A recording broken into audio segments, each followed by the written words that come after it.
Pubblico delle grandi occasioni atteso la VHV Arena di Belluno per la partita della memoria, primo evento del calendario commemorativo del 62esimo del Vajont.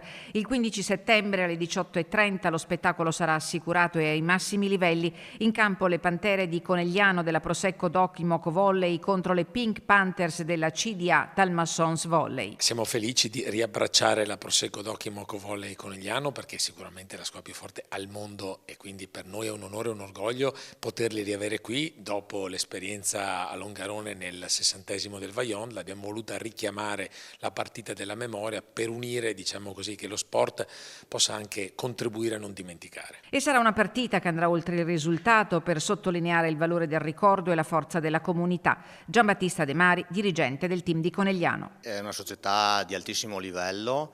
Basti pensare all'ultima stagione agonistica in cui sono stati raggiunti tutti gli obiettivi a livello nazionale e internazionale, però ha sempre una grossa attenzione per il territorio e per le iniziative a scopo sociale, come ritengo sia la partita che verremo a disputare il 15 di settembre qui a Belluno. Prezzo simbolico per l'incontro, intero €7, gratuito sotto i 14 anni, prevendita online. Un amichevole di lusso pur nell'imminenza del campionato che inizierà a ottobre. Le Pantere di Conegliano attualmente sono in Thailandia impegnate nel mondiale del volley femminile. Ci sarà sicuramente qualche assenza, ma sarà comunque un amichevole di spessore in quanto gran parte del roster sarà presente. E con la partita della memoria si inaugureranno gli eventi per commemorare il disastro del Vajont. Fra tutti spicca l'appuntamento dell'8 ottobre quando saranno rinnovati i patti di amicizia costituiti negli anni dal Comune di Longarone. Abbiamo voluto dedicare proprio una giornata richiamando tutte quelle che sono le comunità con cui abbiamo instaurato